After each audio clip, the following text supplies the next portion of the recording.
Welcome to Tamer Bowling Video Ball Reviews. Shop perfect aim bowling for all your bowling needs.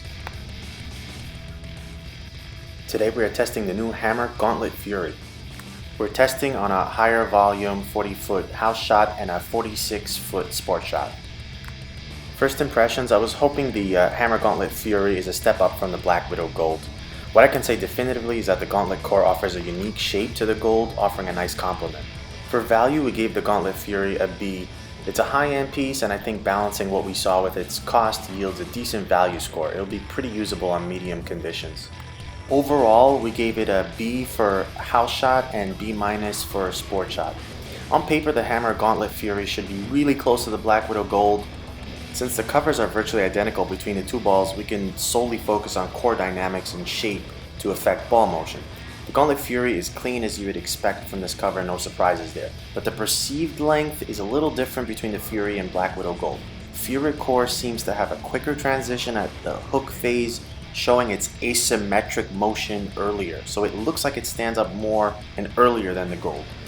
The Gold goes through a smoother transition and doesn't really appear to have its asymmetric setting motion until much closer to the pins.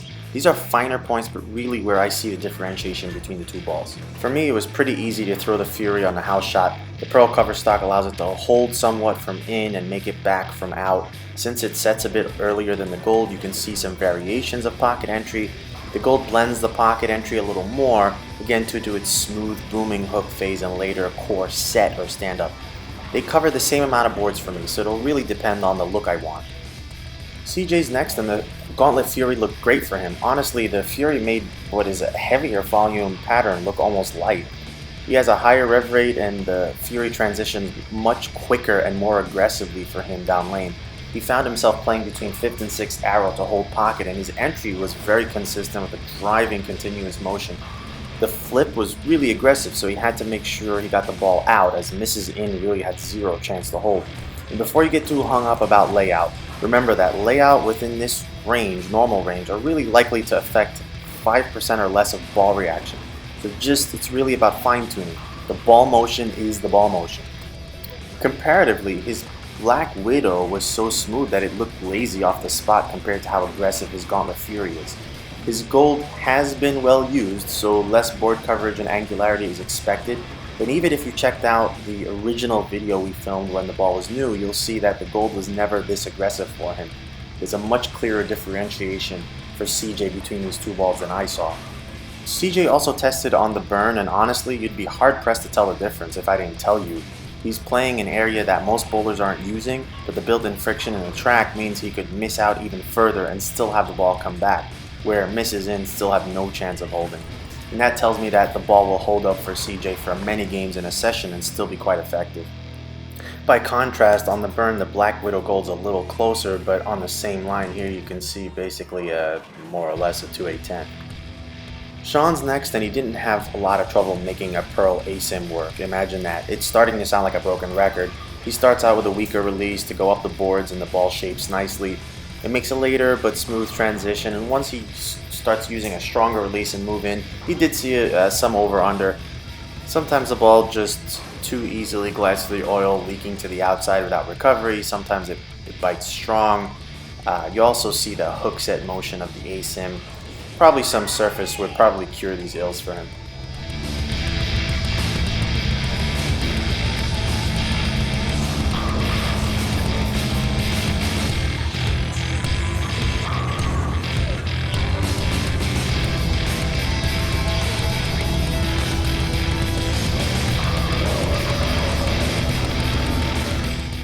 Bryan was next, and realizing he needed to get pretty square with such a clean ball, he had no trouble getting to the pocket. He had a pretty good look to the pocket, going quite direct. At times he had some deflection, which isn't surprising when you match up a pearl asym. It kind of stands up with Bryan's game on a heavier pattern, but he still struck. And this would probably be better suited as a step down ball or less volumes where Bryan can see more shape out of the ball. By contrast, on the same line, the Black Widow Gold went through the face, so Bryan saw more motion out of the Gold.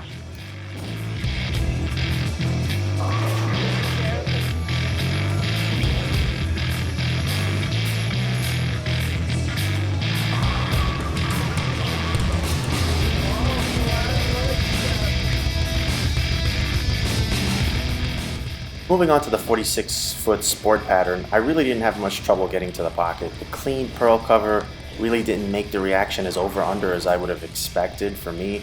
The ball is of course clean, and this length of pattern allowed the ball to get even further down lane and still have good punch off the end of the pattern. Compared to the original Gauntlet, as you would guess, the original controls the mid lane much more, which ultimately is beneficial on a longer pattern.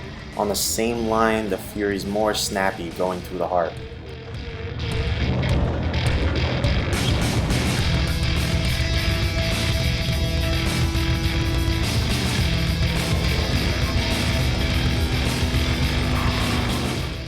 Shawn was next, and he preferred the simplicity of being able to go up the boards with a weaker hand position with this ball. It offered good control, taking advantage of the clean cover and down lane motion of the Fury. He also moved in with a stronger hand, but the ball was really too clean for him, and he just wanted to push through the mids too much. Again, I think a touch of surface would cure this.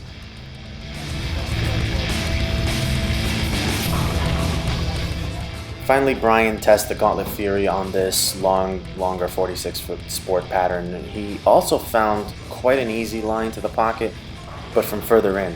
There isn't enough friction, so the ball does deflect a little bit through the pins. Bryan is accurate enough to get it working, but for his style, less volume or a shorter pattern would be a better matchup. Again, to contrast against the Black Widow Gold on the same line, you can see how much harder it was driving for him through the pins. Some final thoughts. We saw varying motion from the Gauntlet Fury depending on the tester. CJ saw a really strong ball with a very strong flip down lane and a much stronger ball than his Black Widow Gold. I, as a tweener, saw a moderately strong pearl ASIM, which is pretty close to my Black Widow Gold, but a different shape. Bryan, our stroker, saw a very clean motion, needing more friction to be effective while seeing more motion from his Gold. In the end, this is an interesting piece that seems to offer varying reaction to different style bowlers and not just, quote, relative reaction based on the rev rate. Personally, I like the motion, and I see it as a complement to the Black Widow Gold when I feel like I want to see variation in ball motion but same board coverage.